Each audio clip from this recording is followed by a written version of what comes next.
Ассаламу алейкум. Приветствую всех.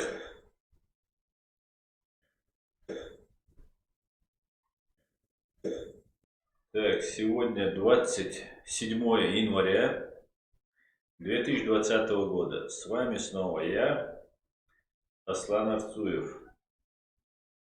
Скажите, как меня слышно, как меня видно? Унсацал ва алейкум салам. Машал хиль. Алиш мухец.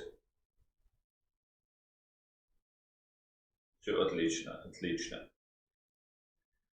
Так, ассаламу алейкум, Адам Грузинский, ва алейкум салам. Максим Мирвода. Резко не высказывает такой формулировки. Так, это не мне. Джохар Дуда, ассаламу алейкум, братья и сестры. Территория Мардук отстает.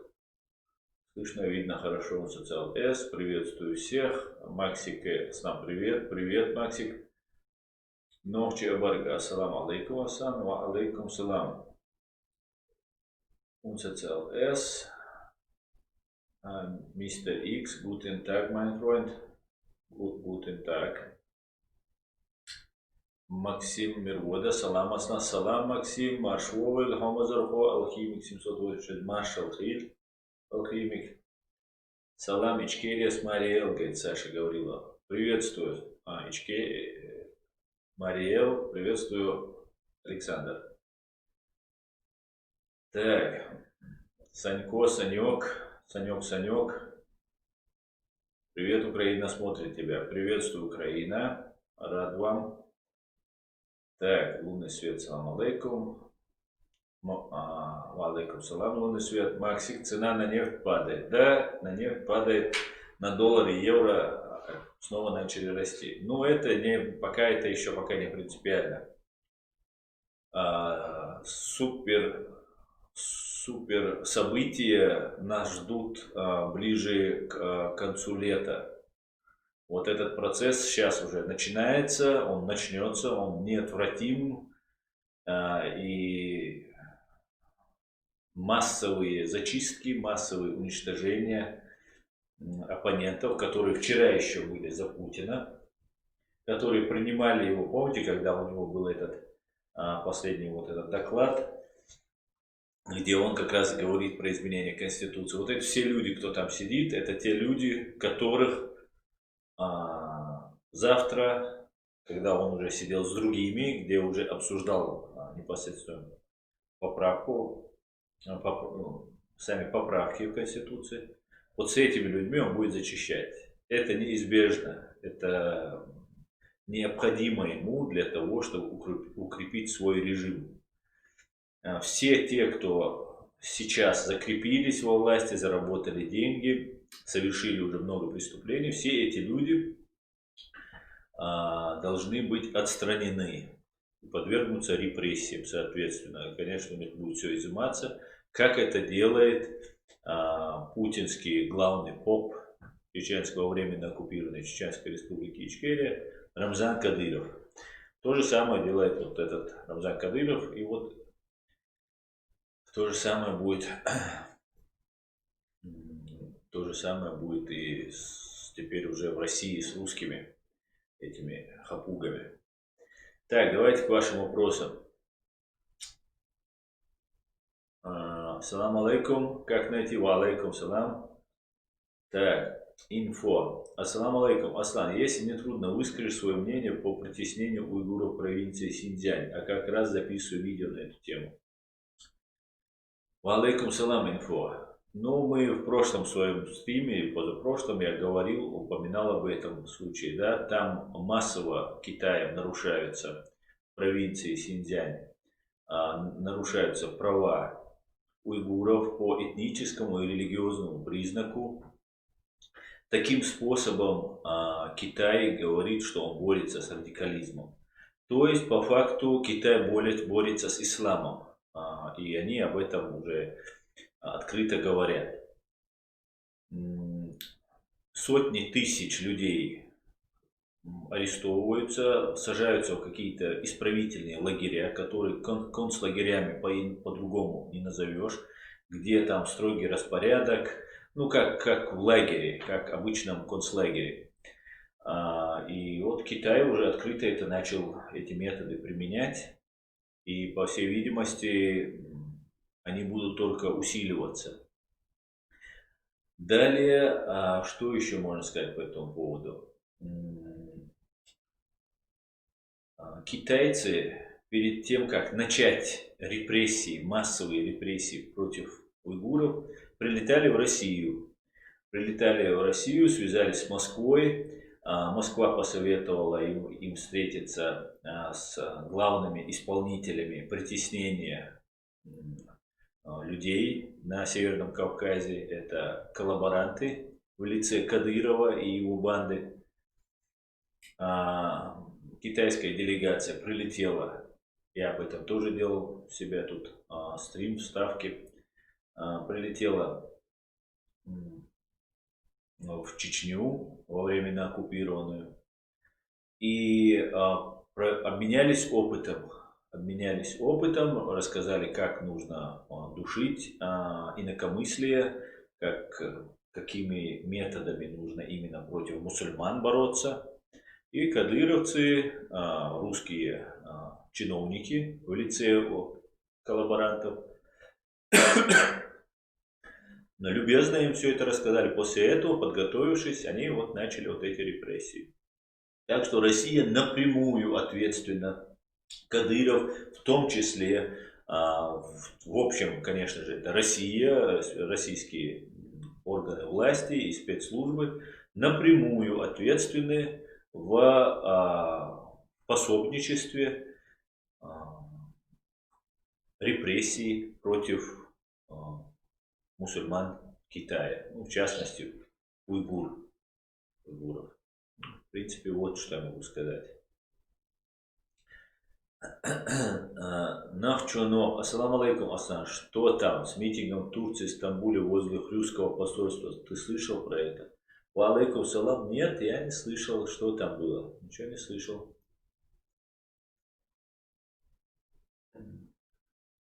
Так, Сергей Скачков. Доброе утро с Хабаровска. С интересом вас смотрю. Всего хорошего вам и семье. Доброе утро, Хабаровск. Спасибо, Сергей. И вам всего хорошего. И вашей семье тоже. Джахар Дудаев. Так, это не мне.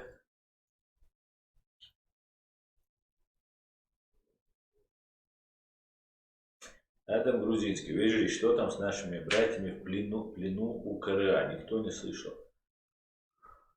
Адам, они говорили, что вроде бы уже они или отпустили, или никого не задерживали. Вроде говорили, что никого не задерживали по этому поводу. За то, что на Кадырова сделали коллаж, где он в виде попа. У меня в сообществе есть один из коллажей, второй на заставке к этому видео есть. Ничего плохого нет. Обычный КГБшник в рясе попа. В принципе, я думаю, большой разницы нет между мусульманским муллой или муфтием, который работает на КГБ, и православным попом, который работает на КГБ. Для них это не имеет значения. Они могут даже, если, например, вдвоем, что поп КГБшный, что мулла КГБшный, если вместе там где переночуют, можно утром, если быстро наспех одеваться, перепутать и одеть там, мулла может КГБшный одеть рясу попа, а тот его чалму или что они там носят. Поэтому это с одной конторы товарищи, и я думаю, Рамзану сильно обижаться на это не надо. Подумаешь, сколько еще будет этих коллажей, Рамзан? Так. Видео, ассаламу алейкум, ва алейкум салам, видео. Царь России. Коммунисты всегда убивали верующих людей. Верно? Коммунисты всех убивали, всех, и верующих, и неверующих. У них, знаете, вообще, знаете, есть такая практика, до сих пор она имеется, да, она очень прижилась и существует. В России существует такая практика палочных раскрываний, палки они их называют. Такая палочная система по раскрытию преступлений. И вот, например, любому менту, оперативнику нужно там в год там 30, 40, 50 дел преступлений раскрыть, да, то есть 50 человек привлечь к ответственности. Ну, по-разному, в зависимости от региона, в зависимости там, от загруженности работы и так далее. Короче говоря, у вас есть зафиксированная палочная система такая, где вы должны задержать столько человек. Понятно, да? И то же самое происходило во времена Сталина. Что концлагеря не изменились, тюрьмы, да, как вот я разговаривал с Борисом Стамахиным, он говорит, ну там ничего особо от ГУЛАГа не отличается, кроме того, что у них там видеокамеры, видеофиксаторы появились. Ну, чуть-чуть там в других местах видеокамеры появились. Короче, только прогрессивное такое изменение технического плана. Вот зависло, да, опять? Нет, не зависло. Вот эта система, которая у них есть, палочная система, она берет свое начало со времен Сталина. Тогда же вот распределялись квоты, да, 10 тысяч там Тамбовской губернии расстрелять. Все, неважно, есть там кулаки, есть ли там противники советской власти, нету, 10 тысяч человек надо. На месте выполняет вот та же система, которая сейчас складывается, уже сложилась в России. На месте сидит какой-нибудь там гибнюк, какой-то вчерашний еще там холоп, и вот он возомнил себя вот вершителем судеб. А вокруг-то все знают, что вот этот начальник НКВД, он может там выписать вам расстрел или 15 лет лагерей. И этот человек становится богом, царем именно на этой территории, потому что все знают, что на законном основании он может убить любого, всю семью. Но так он и делает, он там лучшие земли, лучшие дома, в первую очередь отжимает, там, обеспечивает себя, там, свою банду. И вот такого плана велась работа. Поэтому коммунисты всегда убивали верующих людей, царь России, совершенно верно, но они убивали не только верующих людей. Не только верующих. Убивали всех. И вот эта система, палочная система, когда тебе сверху спускают сколько надо, она осталась сейчас просто там 50 человек надо там в год, да, у тебя квота, ты должен задержать. Ну, подымут до 500 или там до 5000. Ну, на одного человека 50, я думаю, нормально. Год 50 человек. Нормально перерабатывают они людей. Ну, вот такого вот плана система в России. И все об этом знают, просто об этом никто не говорит, об этом не кричат. Хотя следует. Максим Мирвода, Гданьск на связи. В Ичкерию приеду, в гости к вам. Приезжайте в Польшу, рад буду встретить вас. Максим Мирвода, большое спасибо. Да, обязательно и в Польшу приедем, и обязательно ждем вас в гости. В свободную, независимую Чеченскую республику Ичкерия. Польша очень сильно нам помогла, как и многие страны Евросоюза, но Польша стоит так особняком в этом деле. И очень много. Адам Боровский, например, это просто человек-легенда среди чеченского народа. И я очень надеюсь, что мы скоро будем открывать посольство Чеченской республики Ичкерии в Варшаве. Да, и эти времена не за горами. Так. Дядя Джон, ассаламу алейкум, Джино, сиват Аллах, так, алейкум салам. Дядя Джон, Асан, не чихай, заразишь нас. Хорошо, не буду. Царь России, Асан, как думаешь, будет ли существовать государство Ичкерия или нет? Государство Ичкерия, оно существует. Оно уже юридически уже давным-давно оформлено, существует. Кстати говоря, на 1,5 года раньше Российской Федерации была принята Конституция Чеченской Республики Ичкерия.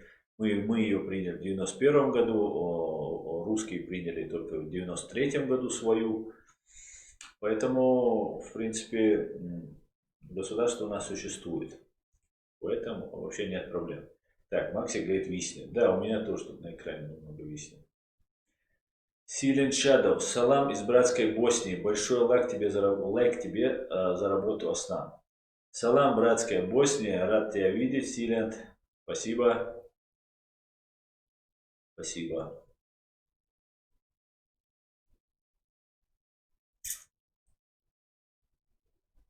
Так.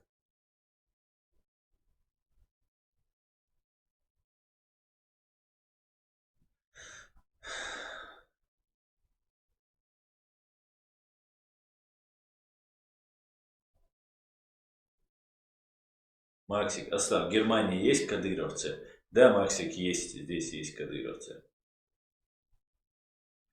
Есть.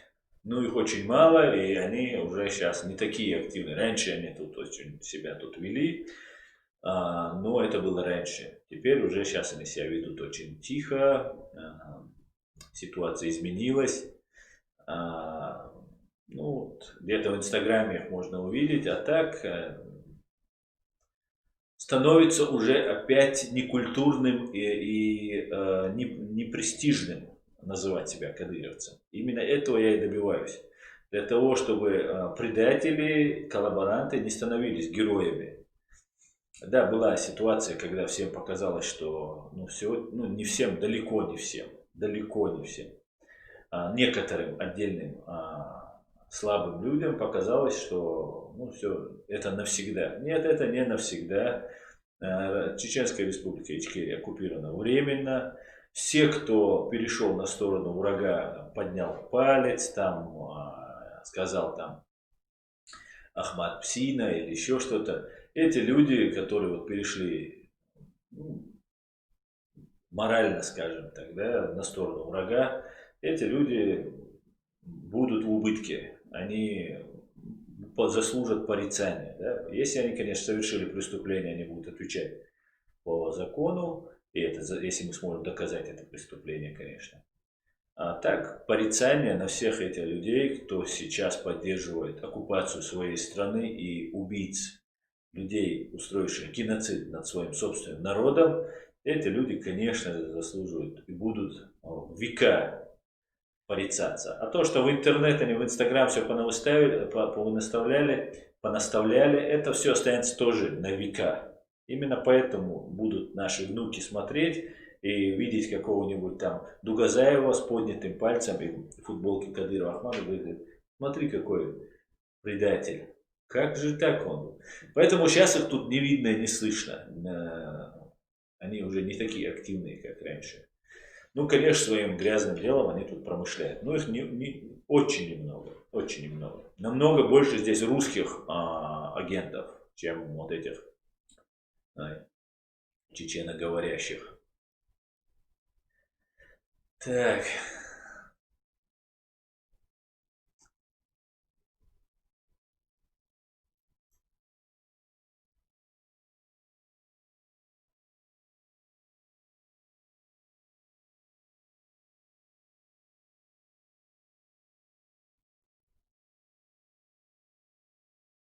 Персона нон-грата. Аслан, разъясни со вчерашним вбросом от канала Антитеррор Чили. Все грешили на тебя. Можешь нам разъяснить это? Ну, я не думаю, что это был вброс. Это было, перепостили статью с австрийского сайта, наших друзей сайта, Ичкерия АТ, по-моему, называется. И писал не я, этот текст писал не я всегда подписываюсь, мне стесняться, скрываться не у кого. Если я там на какого-то там молодого человека пишу что-то или говорю что-то, я всегда буду подписываться. Если я подписываюсь, что под каждым своим словом, что я говорю против Путина, я всегда подписываюсь. С некоторыми вещами я в этой статье не согласен был. В большей части я согласен, что там было. Много вопросов возникает по этой ситуации, которая случилась. Но писал не я. Писал не я. Да, я пишу по-другому, у меня стиль другой. А те мерзавцы, которые мне писали, что нахьяц, соуатца, цахуш, суны хамел дешт, аж был чай, да, хацелш, анонимно тигязящил, шух сун, цахет. И отцел оскорбление щазе, отцел гум щазе. Так, пойдемте дальше. Брат за брат, альхамдулillah. Ассаламу алейкум, брат. Как ты думаешь, что случится после ухода Путина в Дагестане, Чечне и Ингушетии? Гонимые и притесненные народы в России, дай Аллах тебе, твоим близким и родным, всего наилучшего. Ва алейкум салам. После ухода Путина в Дагестане и Ингушетии я не знаю, это решать и дагестанским, и ингушским народам. То, что Чеченская республика Ичкерия будет деоккупирована, мы изберем ветви власти, президента, парламент и сформируем ветви власти. И начнем созидательную жизнь. Вот что.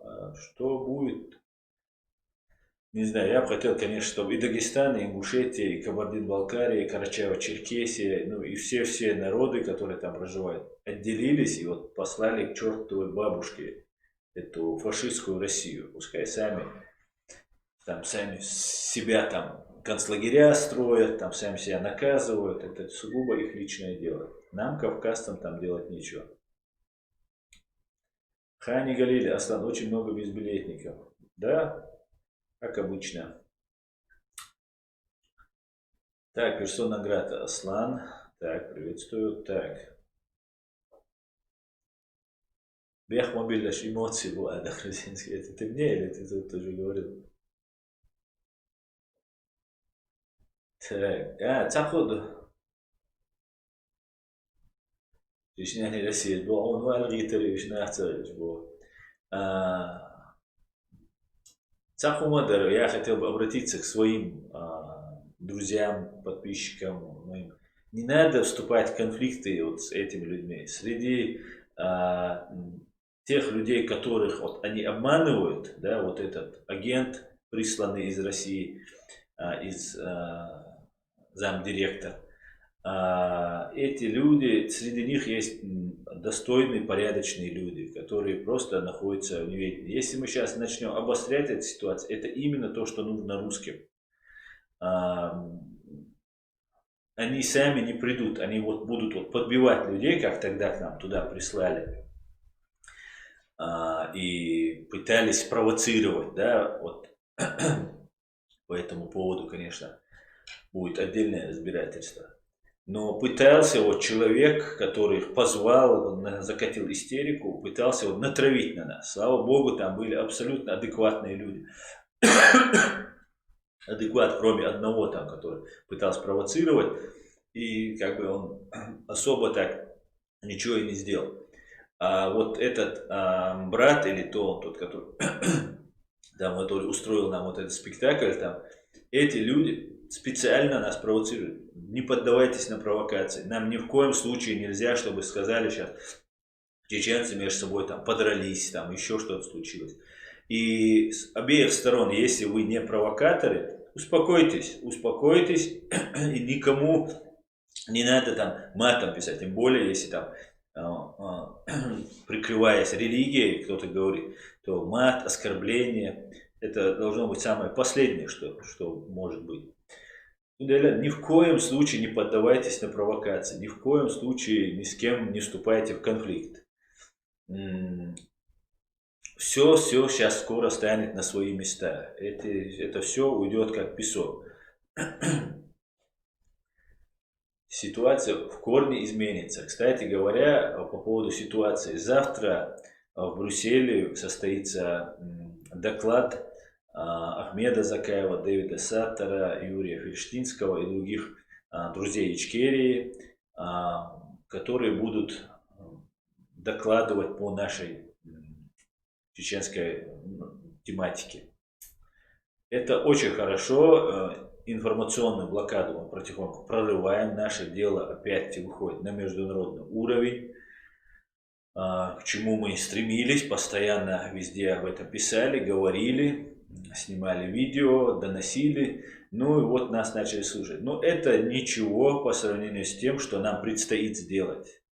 Во-первых, это на годы дело, да, преступника наказать даже одного, это год дела, да, а если это много материалов дела, это много человека часов, много работы, которые нам предстоит провести. Нам предстоят великие дела, величайшие дела, величайшие. На ваших глазах скоро, да, Алмула, вы все увидите, как будет восстановление нашей государственности, деоккупация нашей страны и формирование институтов нашего государства, институтов власти, институтов управления, да, Алмула. И нам нельзя ни в коем случае распыляться на такие вещи. Кто-то не понимает, кто-то специально себя так ведет.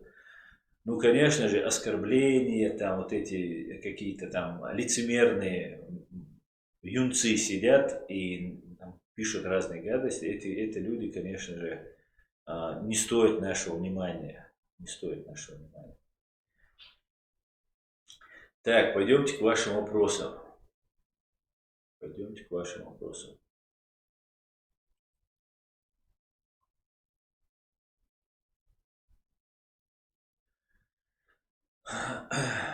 Как найти? Я просто не хочу больше обсуждать это пустое место.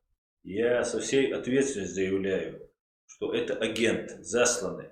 Это мерзавец, который нас разделяет.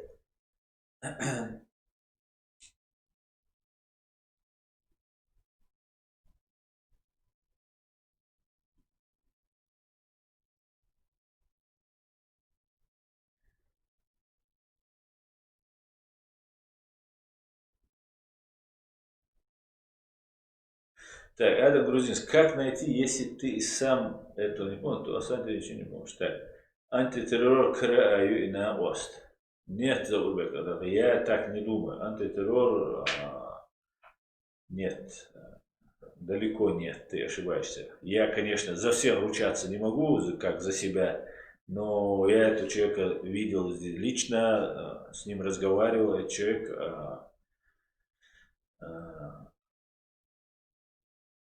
абсолютно на нашей позиции. А то, что он там сказал, поместил чью-то статью, которую там кто-то написал. Опровергните доводы. Доводами опровергните и все. Скажите, что это не так. Кто-то перепостил все за это на него.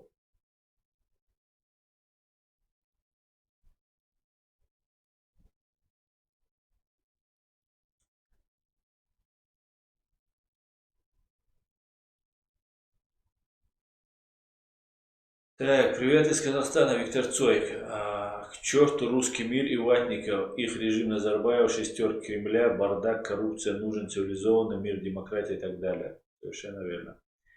Дометиев, привет из Киева. Привет, Киев. Дебора 001, антитеррор, умничка. Присоединяюсь, Дебора. Тор, привет, Оса, как дела? Супер, как сам?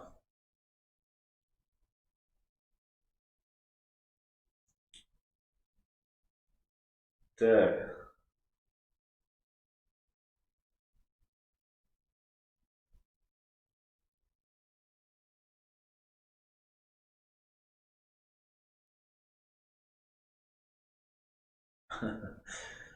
Меркурий Ава. Очень вас прошу, передайте привет моему отцу, который вас очень уважает. Аврамичу Александру Петровичу. Аврамич Александр Петрович. Александр Петрович. Передаю вам привет. Так.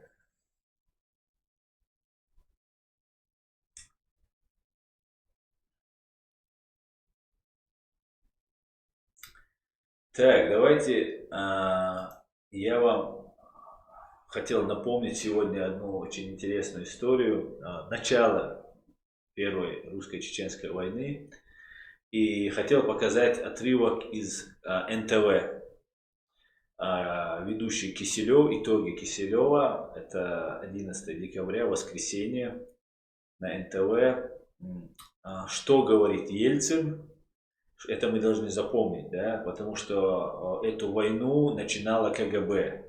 Начинала для того, чтобы отвлечь внимание русского общества, русских, проживающих в России, отвлечь от разворовывания приватизации, так называемой приватизации, разворовывания советского наследства, да, экономического наследства, наследия.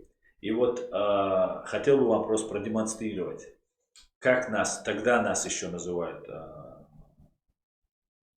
ну, есть в этих новостях, есть где нас называют там законно избранный президент и так далее, и так далее. Ну вот я вам просто покажу, вот это займет несколько минут, посмотрите эти новости, это очень интересно. Если будут проблемы со звуком, напишите мне в WhatsApp, модераторы. Текст, где, очевидно, самые ключевые слова – это слова о том, что сейчас мирным переговорам, свободному волеизъявлению чеченского народа препятствует нависшая опасность полномасштабной гражданской войны в Чечне. И именно в связи с этим войска введены на территорию Чеченской Республики. Я прочитаю вам полный текст этого обращения. Дорогие сограждане, сегодня, 11 декабря 1994 года, на территорию Чеченской Республики введены подразделения войск Министерства внутренних дел и Министерства обороны Российской Федерации, говорится в обращении президента. Действия правительства вызваны угрозой целостности России, безопасности ее граждан как в Чечне, так и за ее пределами, возможностью дестабилизации политической и экономической ситуации. Наша цель состоит в том, чтобы найти политическое решение проблем одного из субъектов Российской Федерации, Чеченской Республики, защитить ее граждан от вооруженного экстремизма. И далее та фраза, которую я уже цитировал. Сейчас мирным переговорам, свободному волеизъявлению чеченского народа препятствует нависшая опасность полномасштабной гражданской войны в Чеченской Республике. На 12 декабря 1994 года намечены переговоры между представителями России и Чечни. Мы должны предотвратить их срыв, указывается в обращении президента. Чтобы наладить в Чечне нормальную жизнь, необходимо конструктивное сотрудничество всех ветвей власти и ответственных политических сил России. Взвешенность и точность оценок, говорится далее.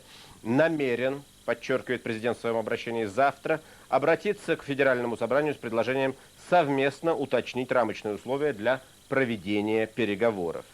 Правительству поручено действовать в соответствии с Конституцией и законами Российской Федерации с учетом сложившейся обстановки. Как президент буду следить за соблюдением Конституции и закона, обязываю всех должностных лиц, ответственных за проведение мероприятий по восстановлению в Чеченской Республике конституционного порядка, не применять насилие против мирного населения, взять его под свою защиту.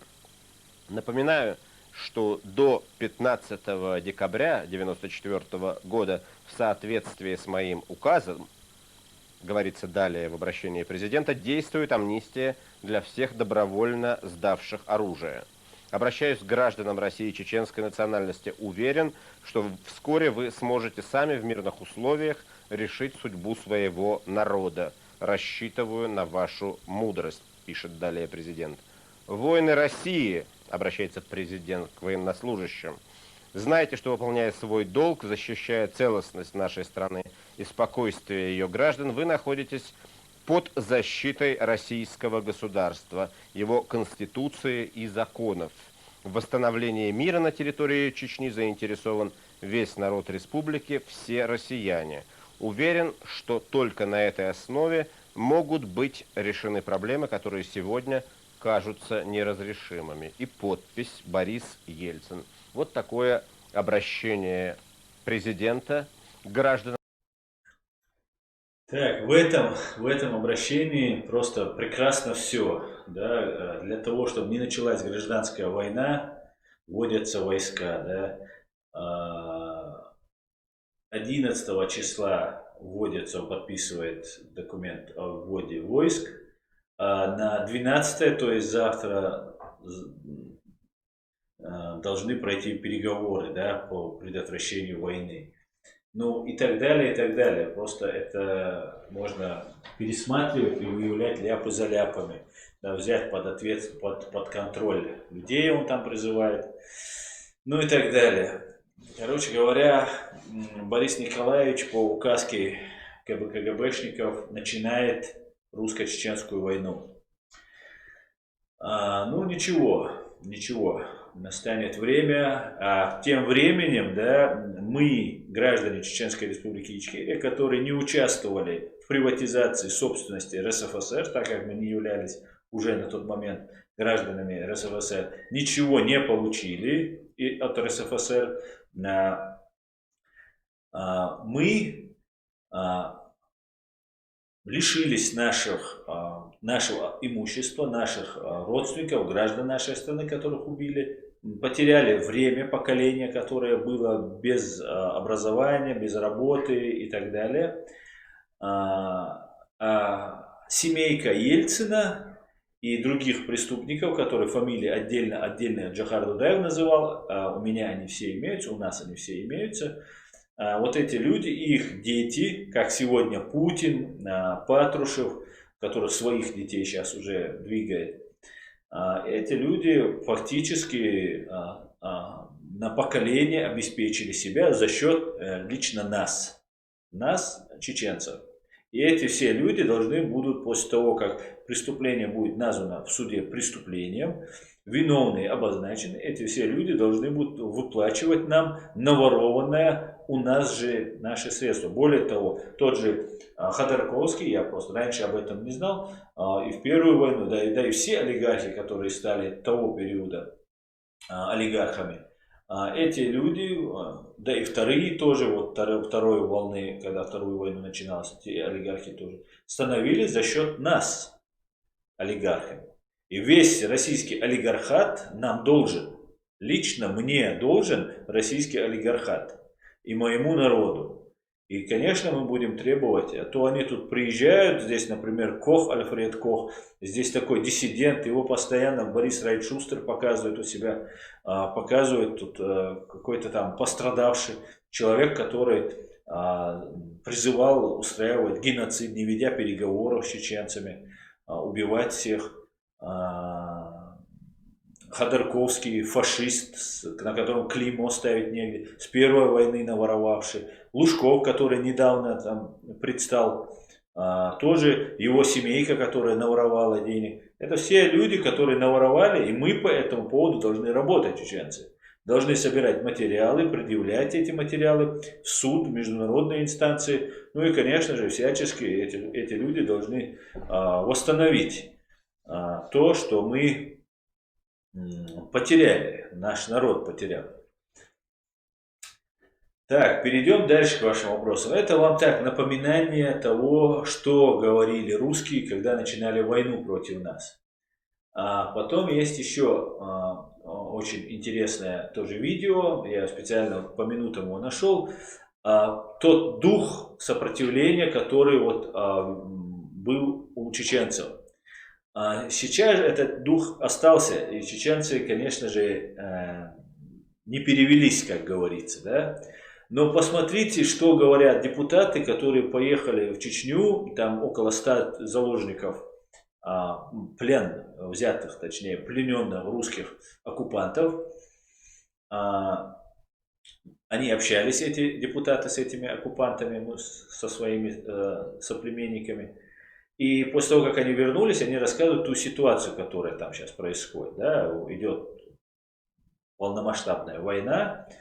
И послушайте, что говорит один из депутатов о духе, который уровне морального состояния наших защитников, какие мы были. И мы сейчас должны это забыть, мы сейчас должны сказать, что этого всего не было. Эти тысячи, десятки тысяч парней, которые встали как один и отдали многие свои жизни, многие здоровье отдали. Я тут знаю людей, которые очень сильно ранены, а многие погибли. И мы сейчас должны это забыть и сказать, что какой-то чабан теперь является пожизненно, да, и который потом своим детям передаст, да, вот это управление русский, то, что ему доверили. И мы должны сказать, что какой-то прищ в лице подполковника КГБ Путина является каким-то вершителем наших судеб. Да никогда в жизни. Мы этих прыщей в спичный коробок табунами загоняли. А теперь мы будем тут перед кем-то стесняться и бояться. Да? Послушайте, какой моральный дух русский депутат рассказывает о моральном духе чеченцев. Так, одну минутку. Многие офицеры и пленные только в подвале президентского дворца около 100 пленных. В очень таком, естественно, нервном состоянии утверждают, что их подставили. Депутаты со ссылкой на руководство Чечни утверждали, что в город за последние дни пришло свыше 20 тысяч ополченцев. Боевой дух бойцов ополчения очень высок. Они не сдадутся, не капитулируют и не сдадут оружие. Они будут сражаться до конца. Сегодня же после заседания координационного... Не сдадутся, не капитулируют и будут сражаться до конца. Уважаемые чеченцы, вот смотрите, как это начиналось. И теперь те с оружием в руках, которые против огромной армии не сдавались, не складывали оружие и шли до конца. А мы теперь должны смириться и сказать, ну ладно, они были неправы, мы сдались, ничего подобного. Тем более нас так убивать не будут, да, если даже мы здесь будем говорить и выступать. Плевали мы с самой высокой колокольни на эту Россию и всех, кто так считает. Так, давайте сейчас перейдем к вашим немного вопросам, а потом я вам расскажу очень интересную тему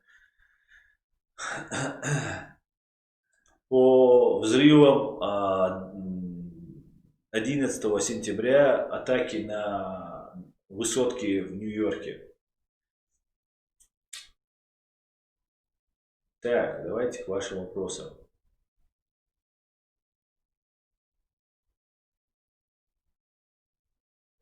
Асаб, Бартхельбу каждый, если будет стараться, Бартхель Аволилу есть, Бартцахель Авуца Дивош. Да, совершенно верно, нужно объединяться.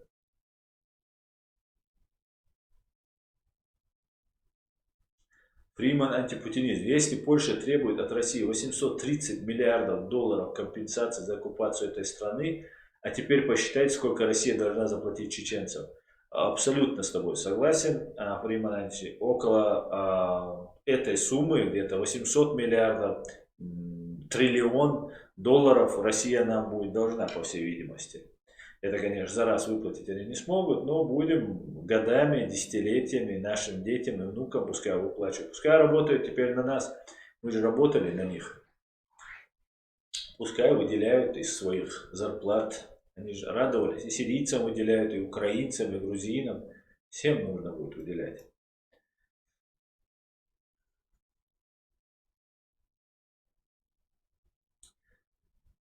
Так, не забывайте о конфиденциальности своих данных и соблюдайте принципы нашего сообщества. Ставьте лайки и делитесь эфиром. Пусть люди узнают правду.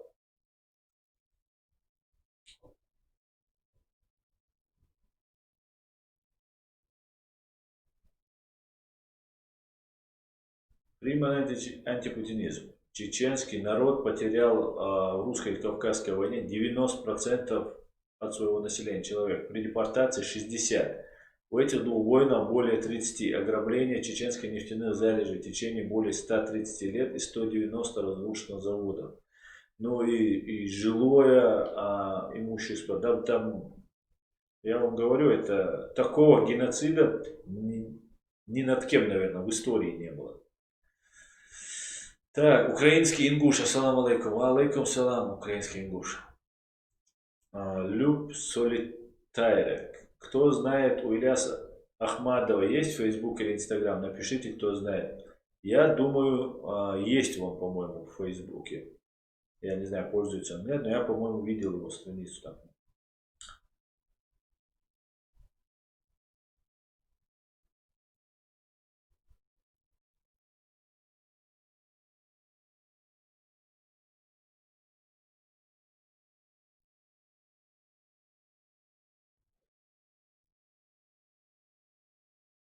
Шарани Азиев, ассаламу алейкум. Аслан, ни ООН, ни Совет Безопасности ООН, ни Брюссель не в силах навести порядок.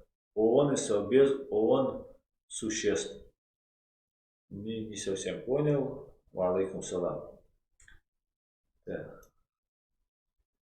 Reality French English. Маш Уоль, Аслан, видел архивное видео, где народ плюет лицо нацистским солдатам после падения режима. Как они унизительно едут. Наших предателей тоже это ждет. Reality Marshall Hill, Reality French English. Маш Уоль. Нет, я не видел это видео. Если ты найдешь, напиши мне сюда, скинь прям ссылку. Я его прямо сейчас продемонстрирую. И с указанием, с какой секунды, минуты. Я его прям сейчас включу, и можно будет его посмотреть. Я не видел.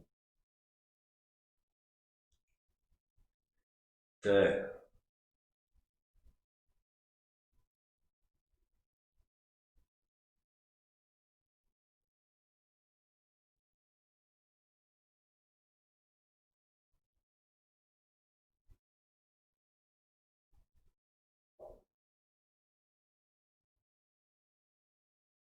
Салазар. Ичкерия показала, что не способна жить самостоятельно. Салазар, вы нагло просто не соответствует действительности то, что вы говорите. Вы нам не дали жить самостоятельно. Ваша фашистская страна все это время проводила у нас разные провокации. Только хотя бы взять братьев Имадаевых, Кадыровых и других террористов, которые потом стали героями вашей фашистской страны, уже можно говорить, что все-таки мы не жили самостоятельно, нам не давали жить сами, да, не дали. Вот скоро вы дадите нам, и вы увидите, что не пройдет и 10 лет, как Чечня станет одной из ведущих стран на постсоветском пространстве. Возможно, и в Европе мы займем хорошие позиции, хотя мы очень сильно отстали. Так.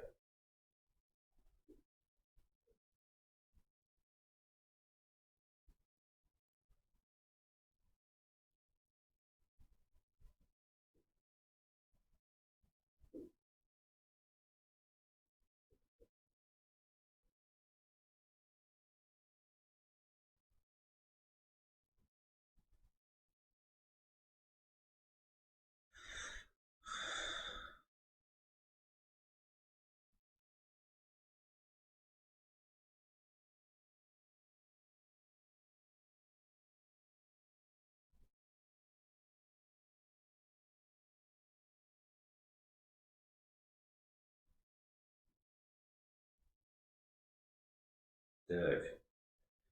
Давайте тогда я сейчас вам расскажу про ситуацию, которая у нас сложилась. Давайте тогда сегодня я хотел вам еще рассказать про очень интересный момент. Сейчас, одну минуточку.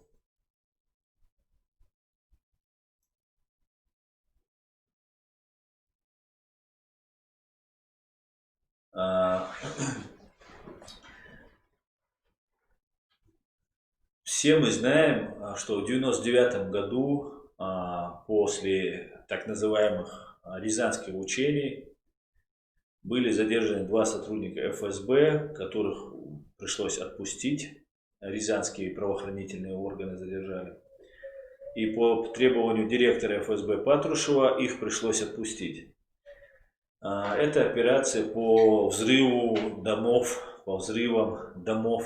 в России. После задержания этих 2 ФСБшников в Рязани взрывы прекратились в России. Это послужило поводом для начала Второй русско-чеченской войны, хотя был подписан договор о мире и принципах взаимоотношения, и велись какие-то работы, но на протяжении всего этого времени русские спецслужбы не прекращали свою войну, вести свою войну, провокации, дискредитации нашей власти и так далее. Так вот, первый год мы очень трудно, долго, упорно сражались. И мир, который за 3 года перед вот этой второй русско-чеченской войной был подготовлен психологически, морально, разными там чеченскими там бандитами, террористами и мифами об этом. Хотя, конечно, и руку наши тоже приложили, и тоже это надо признавать. Но это далеко не в том размере, да, в таком масштабе, в котором нам приписывает Россия. И начала буксовать эта система, которая готовилась для уничтожения чеченского государства. И тогда одновременно уже было задумано со взрывами домов в Москве. Вот если верить Константину Боровому, что я, в принципе, склонен ему верить в этом. Он рассказывает, что взрывы, нападения на небоскребы Соединенных Штатов Америки 11 сентября 2001 года были осуществлены ГРУшниками. Были осуществлены русскими. Об этом ему сообщили ГРУшники. 3 человека, сотрудника российского главного разведывательного управления, 2 из которых позже были убиты. Я бы хотел бы дать немного вам послушать об этом его рассказе, который он везде много об этом уже говорит. Он сейчас выехал в Америку, сейчас он находится в безопасности относительной. И он об этом нам рассказывает. И какое было совпадение, когда вот эти дома, небоскребы в Америке были снесены, туда террористы на самолетах направили свои самолеты, и погибло очень много людей. Чеченская повестка на международном уровне была снята после этого. Все. После этого говорили о трагедии в Америке, о тех, кто это совершил, о возмездии против них. И началась война, как вы помните, в Афганистане, позже уже в Ираке. И наша тема была забыта. Именно это хотел повторить уже менее подготовленно и менее удачно ситуации, когда Путин ввязался в войну в Сирию, когда уже нужно было от украинской войны отвлечься и начать говорить о войне в Сирии. Я дам вам немного послушать, это займет там 5 минут, но очень подробно, интересно Константин Боровой об этом рассказывает. Потом я это еще дополню, и мы это еще обсудим. В 1999 году я проводил пресс-конференцию в Государственной Думе о взрыве домов. Еще не все в домах взорвал Путин. Ко мне обратились 2 сотрудника ГРУ. У них были конфликты, насколько я понимаю, между ФСБ, ГРУ. И ГРУ вообще не нравилось то, что делает Путин, они с ним боролись. Они мне сообщили, что вот взрывы домов их заставляют участвовать в этом. И я устроил такое исследование, что заставил написать заявление мне, депутату Госдумы, что они хотят сказать, как это происходило. Они описали, что вот взрывы домов готовятся. Через некоторое время всем стало это известно насчет взрывов домов. Вот, но там очень смешно параллельно было. Борис Абрамович Березовский после пресс-конференции в Госдуме попросил меня поговорить с ним, долго объяснял, что я не прав, что Владимир прекрасный человек, что взрывы домов это все полная ерунда. Я дружил с Собчаком, то же самое. Собчак мне говорил, перестаньте, этого ничего не может быть. Вот прекрасный разведчик, был российский, советский, чтоб российский. Вот. В частности, эти ребята мне сообщили, что готовится террористический акт на территории Соединенных Штатов.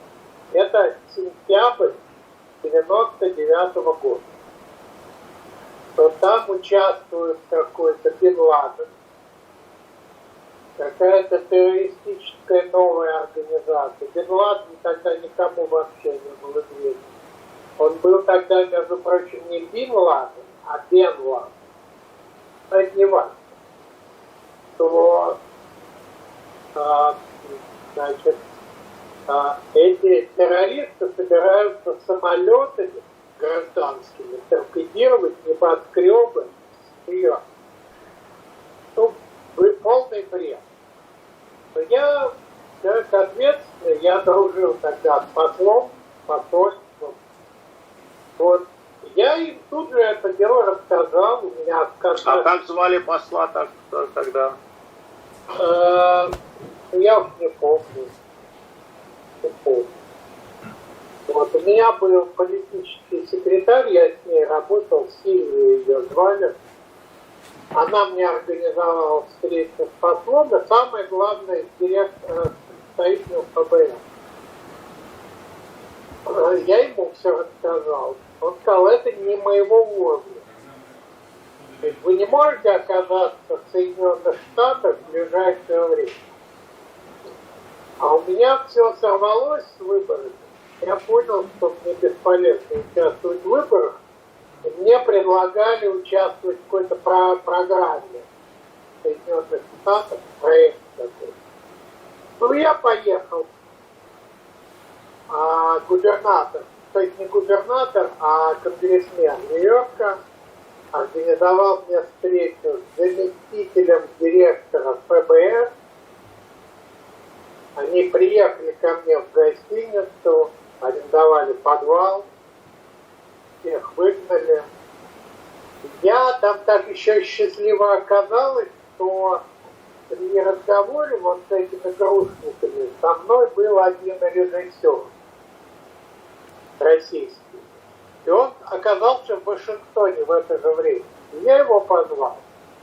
Говорю, ну, поддержку, потому что звучало все это, ну, бредом, полным бредом.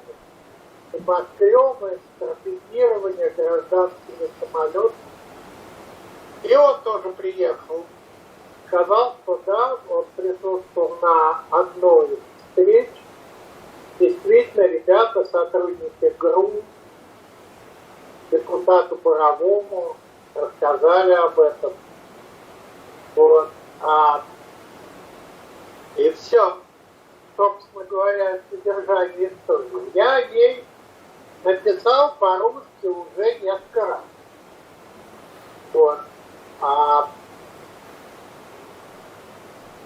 Ну, в Америке, там еще была смешная история. В 2003 году я был на слушании в Конгрессе. Ну вот вы слышали то, что сейчас рассказывает Константин Боровой.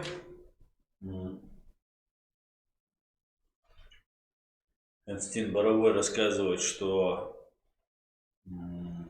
он узнал эту информацию, когда расследовал, занимался делом взрывов домов в 1999 году. К нему обратились ГРУшники. Между ГРУ и ФСБ всегда были терки, всегда были конкуренция, всегда там недолюбливание какое-то. И то же самое происходит сейчас. Вы можете быть удивлены, но иногда, например, те же братья Имадаевы, да, они работали на ГРУ, есть ФСБ, который там Кадыров, Рамзан, да, и то же самое сейчас происходит. Тот же мэр Аргуна, который сейчас был как бы какой-то такой независимый, да, в какой-то степени, и попытался там возмутиться против, ну, там, открыто сказать против кадыровской власти, установленной Путиным. Он был вот сейчас уничтожен.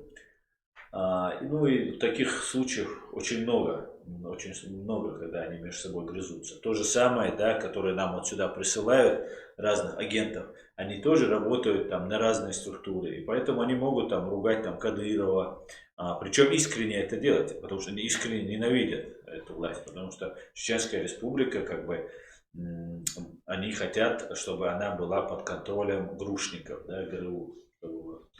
Но это сплошь и рядом такое у них бывает. И вот одновременно я бы хотел вам еще дать послушать, что Боровой рассказывает по убийству Джохара Дудаева. По убийству Джохара Дудаева. Тоже минутку вашего внимания. В этот момент выпустили их, они все это сделали. Джохар Дудаев, когда его убили, он разговаривал по телефону с вами. Пролейте, пожалуйста, свет, как это было на самом деле, и имело ли это вообще место быть. Придумана эта история, что во время разговора, через 2 часа после разговора, мы с ним дружили, он был очень умным, интересным человеком. Я часто к нему ездил и разговаривал на самые разные интересные темы. Мы с Джохаром дружили. С ним никто не общался из российских политиков.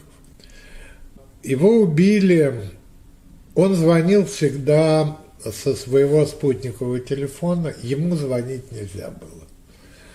От спутникового телефона довольно длинный коаксиальный кабель был, он мог разговаривать на очень большом удалении от телефона.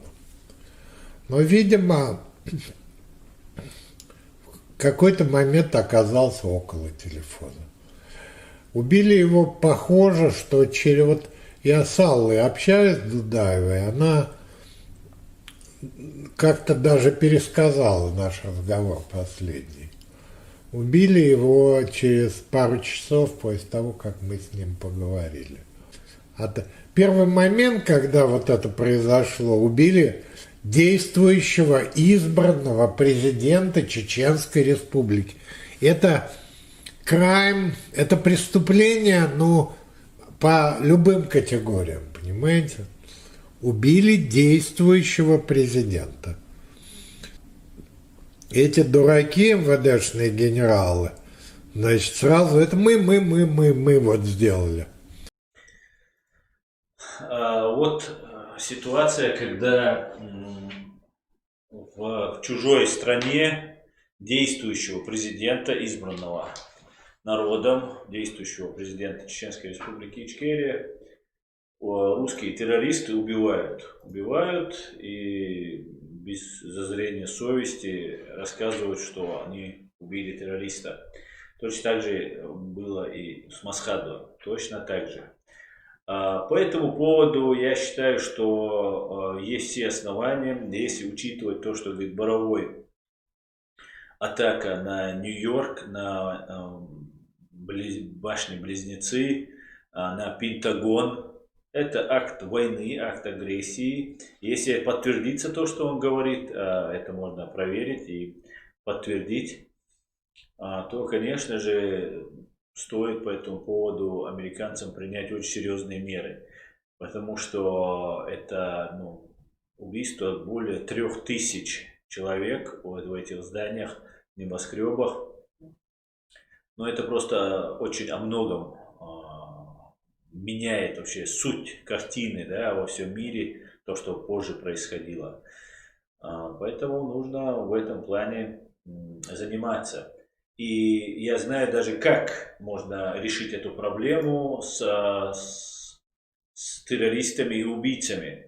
И Strato Energetics предлагает решение этой проблемы. И я вам вот сейчас продемонстрирую, как. Сейчас я буду вам зачитывать, чтобы вы могли убедиться. Это тоже займет там 2-3 минутки. Вам очень понравится вот именно этот ролик. Убежден. Это позволяет вам отделить плохих парней от хороших. Это существенно. Но у нас есть кое-что больше.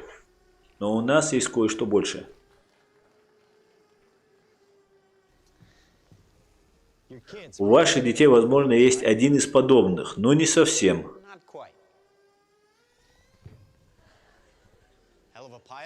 У него есть пилот. Нет, этот дрон полностью автоматизирован с помощью искусственного интеллекта. Он летает, управляет собой самостоятельно. Его процесс может реагировать в сотни раз быстрее человека. Стахастические движения – это противно-снайперская функция. Стахастически. Как и у любого другого мобильного устройства сегодня, у него есть камера и сенсор, а также, как ваши телефоны и приложения из соцсетей, он умеет распознавать лица. Внутри находится 3 грамма направленной взрывчатки. Вот как это работает.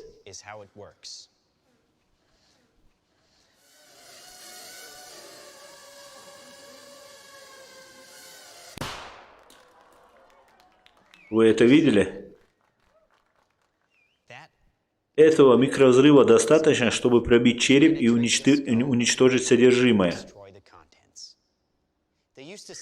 Принято говорить, что не оружие убивает людей, а сами люди, но люди не убивают. Это происходит от власти эмоций, от своеволия и высокомерия. Давайте посмотрим, как оружие принимает решения. И поверьте мне, все эти люди были плохими парнями.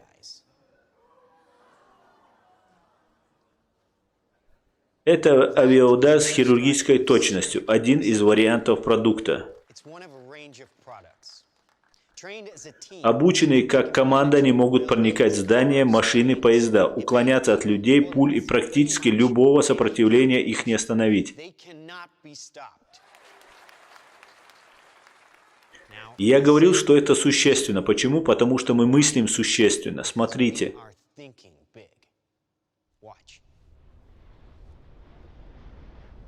Ставка в $25 миллионов сейчас способна купить это. Достаточно, чтобы убить половину города, плохую половину.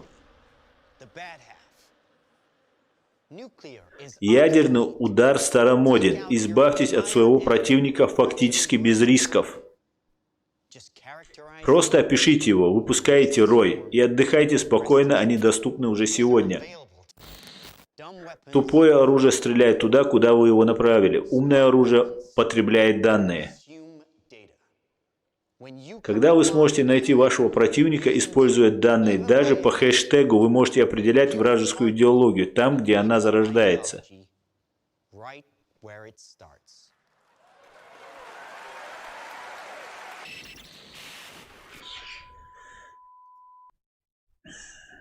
Вот видео, которое дополняет дрон, который уничтожил Касыма Сулеймани. И есть все основания решить такой же вопрос таким же способом с русским террористом. К чему я и призываю. Да, я к этому призываю. И дополнение к этому ролику я бы хотел показать вам еще одно небольшое видео, которое мне очень понравилось. И мне хочется его каждый раз показывать. Это дополнение вот к тому, что я сейчас все говорил. Мы не стремимся развязать боевые действия с кем-то еще, однако, как на прошлой неделе заявил министр Мэтис, если вы будете нам угрожать, это будет ваш самый длинный и худший день в жизни. Пока демократы... Это будет ваш самый длинный и худший день в вашей жизни, уважаемые террористы. Так, давайте перейдем к вашим вопросам. Так, давайте, вы мне тут много чего написали, я их сейчас все слушать не буду, а перейду к тому,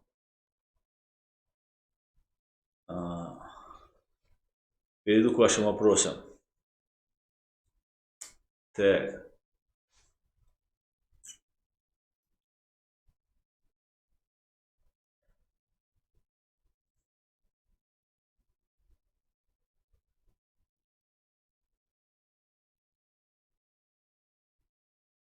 Так, вы тут за шариат. Я вам много что уже успел рассказать. Вы тут обсуждаете бороду, шариат и так далее. Понятно. Царь России тут грозился всех убивать, что ли? Я так и не понял. Царь России. Это ты тут писал, что? Короче говоря, я тут много ваших вопросов пропустил. Я смотрю, вам это интересно общение между собой. Хорошо. Тогда я хотел бы еще рассказать о той ситуации, которая сейчас происходит в Чечне во время оккупированной Чеченской республики Ичкерия. В Чеченской республике Ичкерия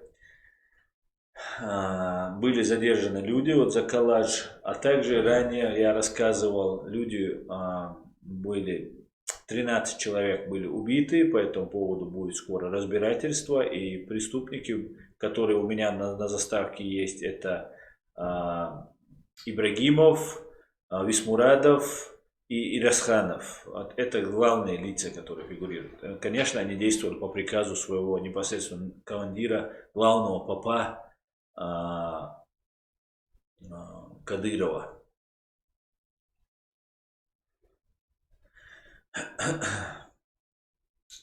Да, Маждан, буду пропускать тему, потому что ничего не скажешь.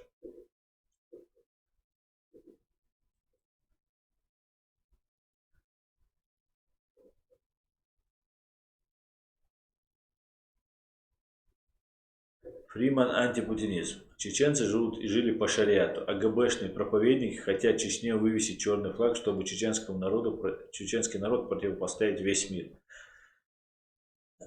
Да, совершенно верно, совершенно верно. И мы этого многие не понимаем. Да, к сожалению, это правда.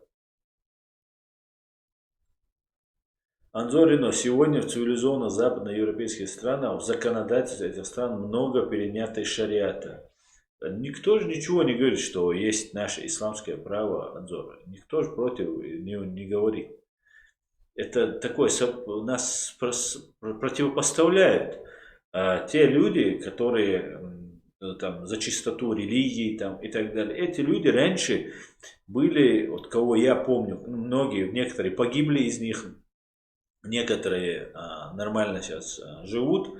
Они были самыми справедливыми, самыми добрыми, самыми честными людьми.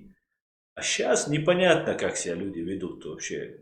Мода такая появилась, и вот на основании этой моды действуют. И они мешают нашему развитию нашего государства. Прямо эти люди мешают.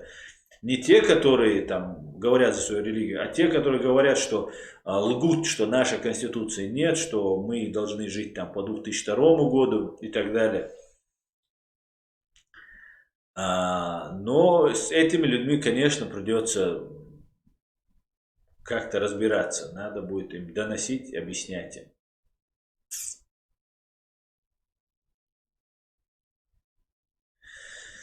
Так, Маулюд Антилташ. Ингуши даже в 19 веке жили без шариата и жили неплохо по обычаям своим. Маулюд Антилташ.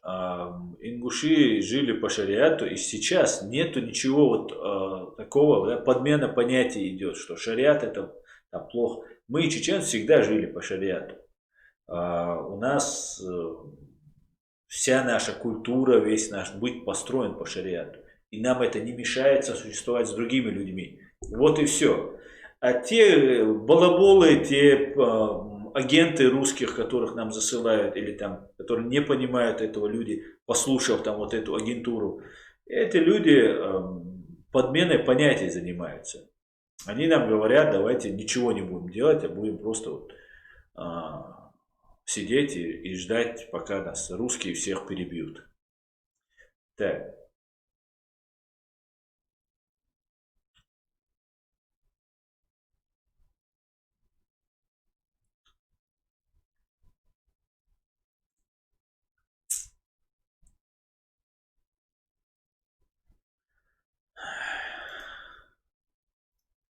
Царь России, это ты грозился вырезать? Скажи мне, я вот где-то прочитал. Сейчас я даже сделал скриншот по этому поводу. Сейчас я, одну секунду. Ты ли это был?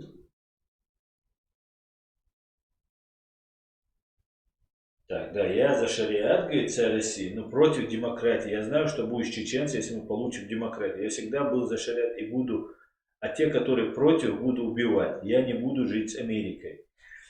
Ты можешь жить где хочешь и не жить с Америкой. Тебя никто не призывает жить с Америкой. но ты никого не будешь убивать. Если бы ты кого-то убивал бы, ты бы уже давно убил бы, потому что у тебя давно есть основания это сделать, на законных основаниях на своей земле. А то, что тут ты говоришь, ты совершаешь преступление. И против вот такого человека, как ты, я буду лично принимать меры. Ты будешь убивать там.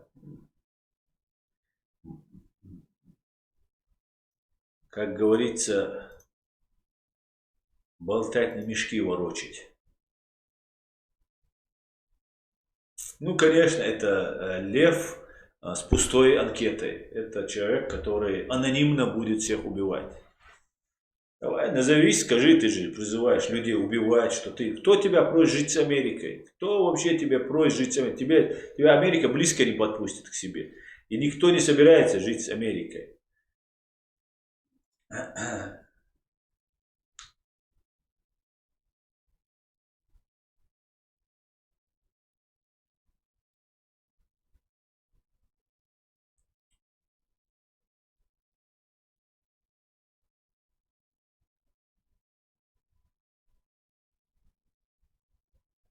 Ригнар Хантер, царь России, валлай, ты провокатор. Возможно, прикрывайся, чтобы осудили тему шариат. Скорее всего, это провокатор, самый настоящий. Поэтому провокатора мы будем банить.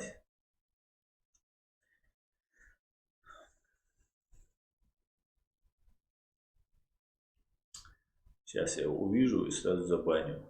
Найдите его и забаньте его. Так, Адам Грузинский. Я придерживаюсь к салафистскому исповеданию ислама. Я не вправе осуждать, ибо унижать других или унижать других мусульман. Это притеснение. Но я за демократию, которая мне позволяет верить так, как я хочу. Вот вам я. Говорит Адам Грузинский. Владимир Рабинович. Самый длинный и страшный день в жизни. Хорошо, да, сказал генерал американский. Дудаев Гуард, Аслан, материнский капитал, Хирду Ичкери. Хирду дейр, он целый что. Лорс Чеченский. Законы шариата имеют сакральное значение. Их не будут нарушать, хотя бы из уважения к своей религии.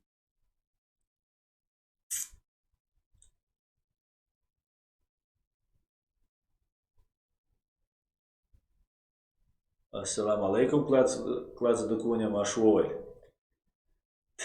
Он все целое с удовольствием забанили. Тебя опередили. Да, этих провокаторов надо гнать. Что за разговор? Ты это сделал. Валла не сделаешь. Валла не сделаешь.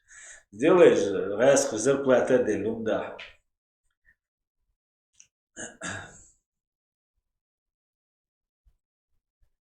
Бушум, бучу атузики агенчмо. Бу, чуешь, бу. Адам Грузинский. Аллах цап яшвек, шавек сабусал вашу. Бодука.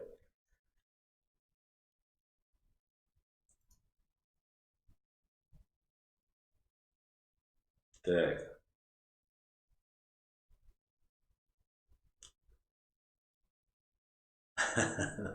Материнский капитал, удобно.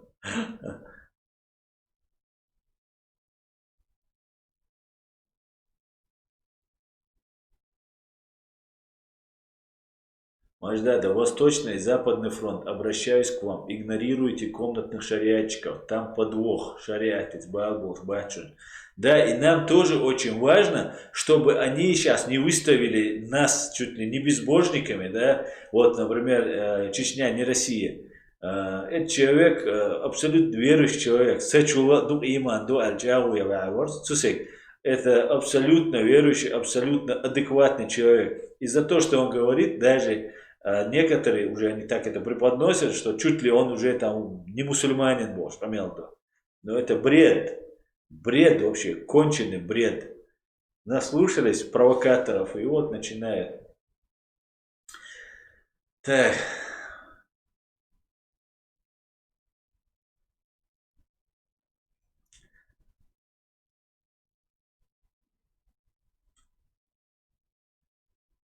Так.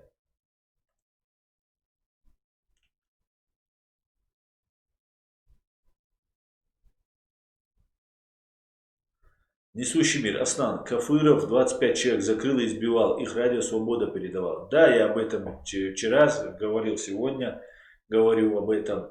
Да, ну говорят, их отпустили. Не знаю, насколько это правда или нет. Вот на коллаж с фотографией Кадырова. Вот такая вот реакция у Кадырова. Но они уже начинают все больше и больше там закручивать гайки. Уже не знают, что делать. А конец их близок. Абсолютно. Это железобетонный факт. Да, ну. Как найти самые лицемеры, те, кто устроился в Европе и тут же хает Запад. Да, причем призывает к джихаду, призывает там, к шариату и так далее, и так далее. Но это лицемерие просто высшего уровня. Так.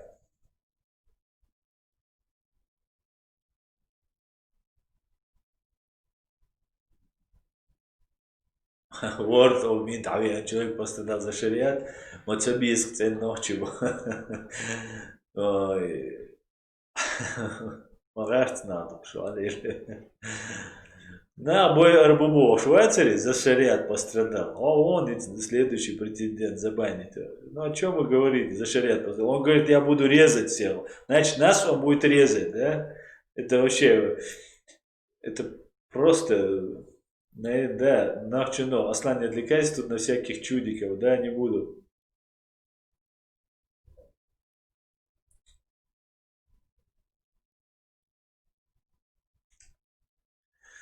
Виктор Цой. Аслан, как народы Российской Федерации, когда освободят от колонизации, не скатятся к религиозным государствам, как Иран и так далее? Я за цивилизованный мир, но многие против ценностей США и так далее. Не скатится. Почему должно скатиться? Нет. Иран это древняя цивилизация, древняя культура, которая всегда вот так подчиняла. И иранцы, персы, они всегда были в подчинении. И их это устраивает. Но я надеюсь, что все-таки надоест им это все слушать. И они в конце концов нормальную власть себе установят. Алена Павленко, почему-то все забитые и не желающие развиваться люди так боятся Америку. Алена, прямо в точку.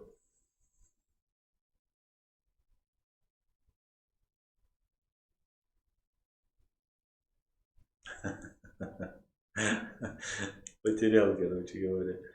Материнский капитал сильно подрывает что-то, семейный институт, что ли, что-то там было.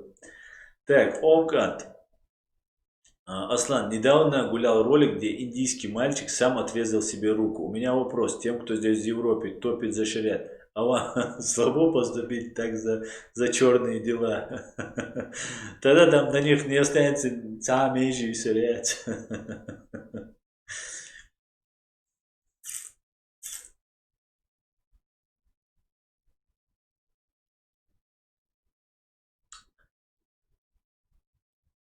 Так. Так, петрушку Вильпес инкульта. Петрушку дома резать будет. Да.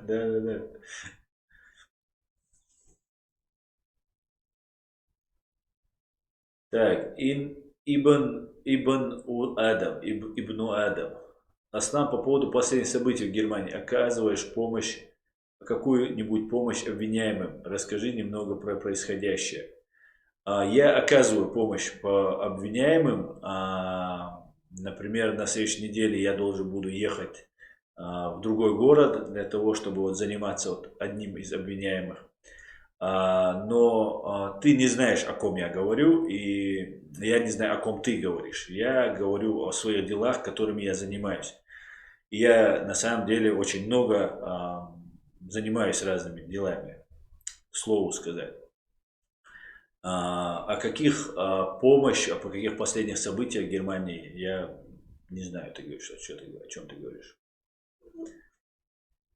Мовсар Умар, ассаламу алейкум, я писал под своим данным и подписываюсь под каждым своим словом. Мовсар Умар, ва алейкум салам, что ты имеешь в виду, под чем ты подписываешься?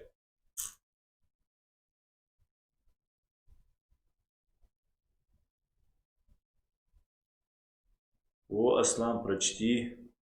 Короче, опять.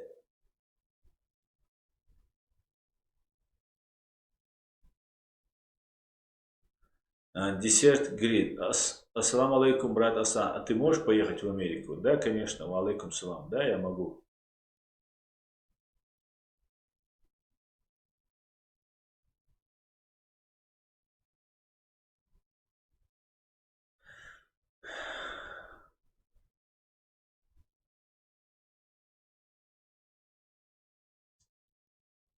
Ассаламу алейкум, салам машалду, Аслан, витаю хунта. Ва алейкум салам, машой.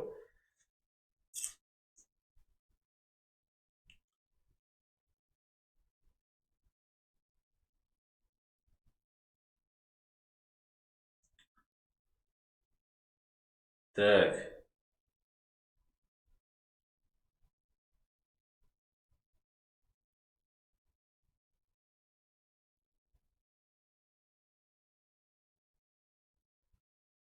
Ибн Адам, я имею в виду про последние события, связанные с нашим соотечественниками, которых обвинили в подготовке теракта в синагоге. Нет, я их делами не занимаюсь, ко мне никто не обращался, об этом много разных говорили.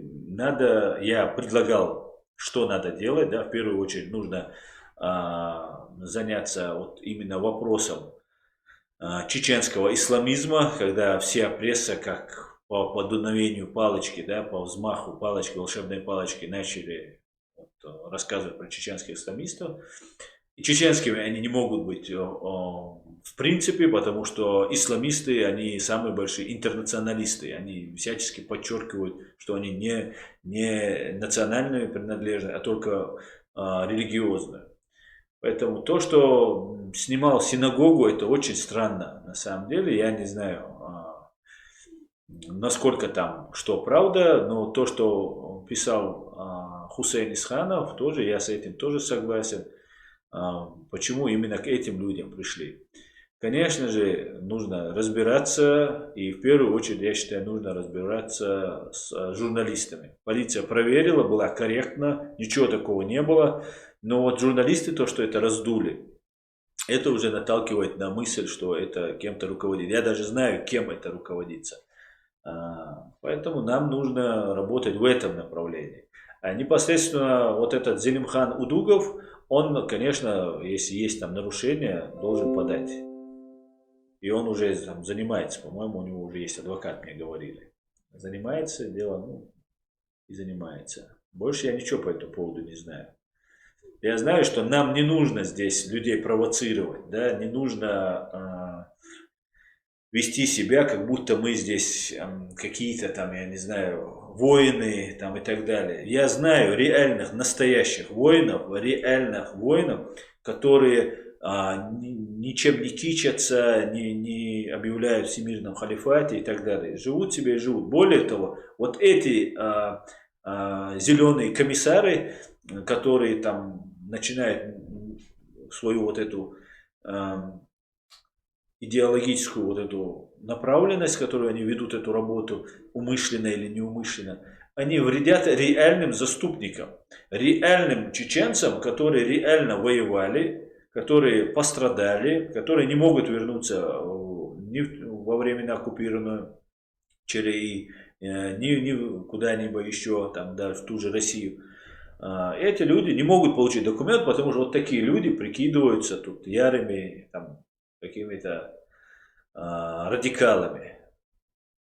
Вас никто не боится. Наоборот, вы создаете проблемы, если хотите там показать, что вот такие. Я понимаю, модно сейчас, да, отпустить бороду так, и так далее. Но давайте зададимся логике. Сейчас отпускать бороду, избривать чисто усы, это вот стопроцентно, да, вот у нас уже заложено, что вот усы должны быть сбриты, борода должна быть, и это стопроцентно, вот именно так ходил пророк, и никто не говорит, что в один период времени, может, он так ходил, в другой период времени, может, по-другому ходил. Ну, оставим это. Я смотрел фотографии наших старых еще при имаме Шамиле, после имама Шамиля, наши другие, которые сражались за нашу родину. Имама Шамиля, его сподвижников очень трудно заподозрить, что они не разбирались в исламе. Очень трудно, потому что именно шариат устанавливал имам Шамиль. И вот его того периода, имамат, когда у нас был. Так вот, там есть люди, у которых усы. Борода есть и усы. И вот у меня возникает вопрос, вот сегодня это 100%, а то они были неправы, или то тоже возможно. И вот эти вещи, вот такие прописные истины, которые нам уже кажутся такие железобетонные, они не всегда оказываются такими железобетонными. Сейчас здесь, я знаю людей, здесь, в Германии, которые абсолютно ничего не делают, кроме как живут на социале и ничего вообще не производят, не приносят никакой пользы ни своему народу, ни обществу, где они проживают здесь, в Германии. Ничего они не делают. Но у них большие бороды, и они, хорошо покушав, могут рассуждать там о шариате. А мы делаем реальные дела. Мы занимаемся работой с международным сообществом, с разными людьми. И нам объясняют, что нет, вы должны построить шариат. Но езжайте, все, кто за шариат, вот, за шариатскую форму, помимо нашей конституции. Мы мусульмане, мы никуда от этого не денемся. Если кто против конституции Чеченской Республики Ичкерия, которую отцы-основатели, там, Джохар Дудаев и другие наши лидеры устанавливали, если вы против этого, не живите здесь. Если вы отказываете всей Чеченской Республике Ичкерия право жить и стать членом международного общества, стать полноценным государством, где будут представительства всех стран мира, где будут свободно исповедовать религию всех, кто хочет. Если вы против этого, если вы чеченцам отказываете, народу отказываете, государству, почему вы себе не отказываете в этом? Почему вы здесь находитесь, здесь просите убежище, здесь просите полицейского, чтобы он вас защитил, а чеченскому государству вы этом отказываете?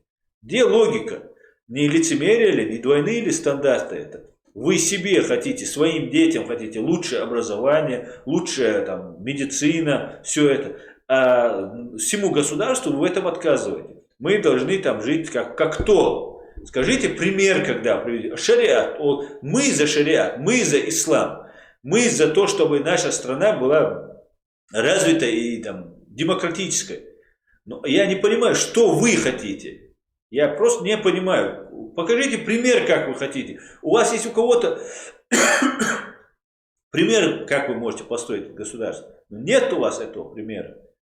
Нет уж примера. Покажите. Саудовская Аравия вы хотите, как Саудовская Аравия. Я не хочу жить, как Саудовская Аравия. Я не хочу, чтобы руководители этой страны могли себе приглашать убийцу Кадырова и открывать для него там мечеть, двери, чтобы он там один он мог туда войти и так далее. Саудовская Аравия установила базу американскую у себя на территории. Турция член НАТО. Все живут, развиваются. Вы что хотите, я не могу понять. Что вы подменой понятий занимаетесь? Ах, ты, значит, против шариата, ты против мусульман. Да пока многие ничего не делали, кто-то что-то делал для помощи, именно конкретной помощи для мусульман. И те бороды, которые носят на реальные защитники, реально, которые здоровье, жизнь отдали на этом пути, те люди не кичатся и не говорят, что вот давайте строить так, давайте так. Это кто ничего не видел, ничего не знает, просто нахватались и говорит, давайте будем. Как хотите вы жить? Что вы делаете для того, чтобы делать? Вот, кроме того, чтобы вот осуждать, что вы хотите. Что вы сделали для того, чтобы был шариат? Ничего вы не сделали. Так, давайте. Да, у нас уже время закончилось.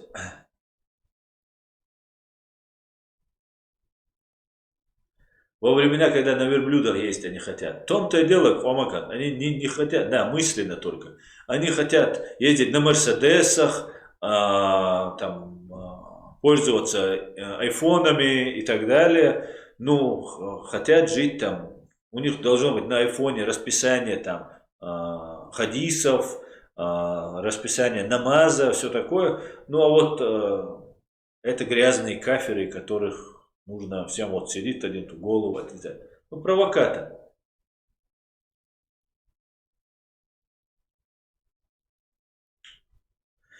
Так, все, давайте тогда на этом мы закончим.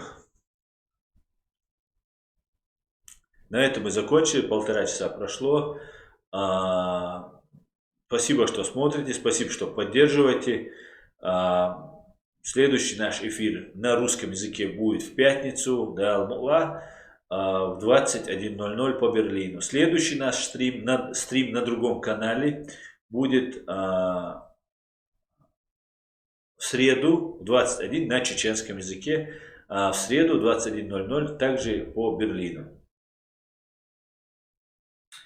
Всего самого хорошего. Ассаламу алейкум. Спокойной ночи.